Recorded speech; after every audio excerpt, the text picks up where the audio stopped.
What's up, BookTube? It's Mia, and we are here today with another review. Yay, right? Don't we just love reviews? So anyway, yeah, I just finished this awesome book. I gave it a solid 4, okay, out of 5 stars. And that book was, ta-da, Radio Silence by Alice Oseman. You guys know I cannot pronounce last names. Yeah, I just finished reading this, and I gotta say, I believe the hype. I've seen a few people on BookTube reading this, and everybody absolutely loved it. They was raving about it, but it's not like that well known on BookTube. So I'm here to put the word out. You guys gotta go read this book. Amazing. I'm gonna keep this review spoiler free, just because, like I said, I really want you guys to read a book. But just a quick synopsis. This book follows a girl named Frances and her other friend called Alede. I think that's how you pronounce it. A-L-E-D. I think it's Alede. Well, anyway, it follows a girl named Frances and Alede. And Frances is like this really hard-working student at school. She is all about her studies. She's all about schoolwork. She wants to get into like the best college. I think they're supposed to be like in England in this book. So she wants to go to like Cambridge College, which I guess is supposed to be like the Ivy League of colleges out there.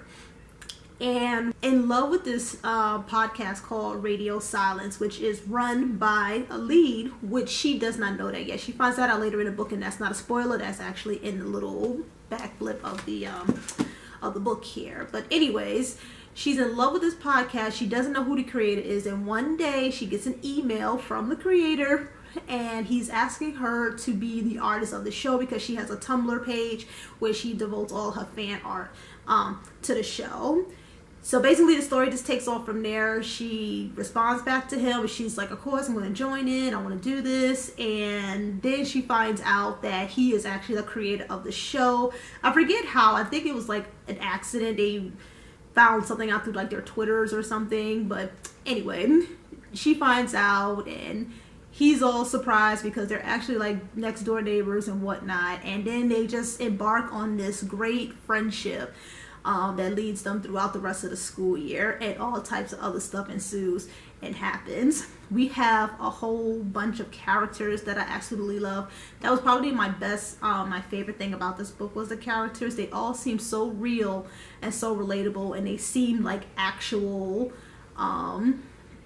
teenagers. Like, they talk like real teenagers, they act like it. I love the stop. I love the aspect of them being like, it's their last year of school, and everybody is like working hard to be like the best, and everybody is like wanting to get into college and move on with their lives and everything. And there's this other character named Daniel who is okay, so just to backtrack, I guess in England they have like their equivalent of valedictorian is head boy and head girl. So Frances is head girl and Daniel is head boy, and they really don't like each other to begin with because they was like always in competition with each other. And then they become friends because Daniel is Alede's best friend. And like I said, I know it's like all really, really confusing, but you guys trust, believe, read this book. It hits a lot of hard-hitting issues. It talks about friendship, family, growing up, social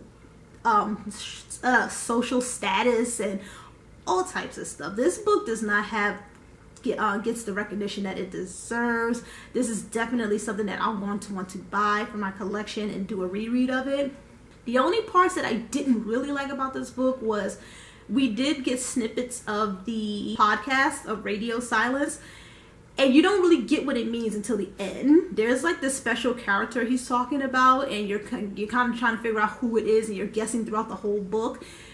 It's revealed at the end. Once again, it's not a spoiler.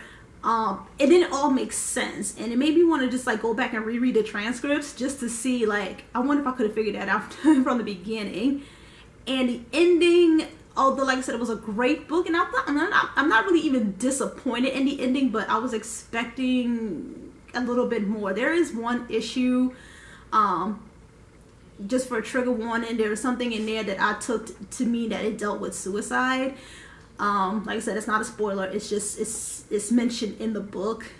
I thought it was going to be something a little bit more on that spectrum, and it wasn't. And I'm not disappointed that it wasn't, but I just think like the story was just like leading there, and then it did like a complete turn, and it kind of had me like, oh, I think that would have made such a more stronger statement in what the author wanted to say. And then the end, everything is kind of tied up in one little bow. And you guys know I hate books that's like really intense, that hits hard issues, but then the ending is like, but everything's okay, we're fine. I hate that. I hate that. Like, if it's going to be dramatic, let it be dramatic. Like, there's a part of the book with Frances that happened to her with the college she wanted to go to, and I felt like that part was so believable. Like, I actually loved what happened. And if you read the book, you know what I'm talking about. And I just wish the ending was more like that too. So yeah, that was probably my only gripe about this book. But anything else, like I said, I loved everything else about it. 4 out of 5 stars. Like I said, the ending could have made it a 5, but just wasn't there. But it is what it is. So with that said, you guys know I'm going to wrap it up there. So thank you guys for watching. Don't forget to subscribe and hit up the like button as always. Thank you guys for watching, and I'll see you guys in the next video, okay? Bye, loves.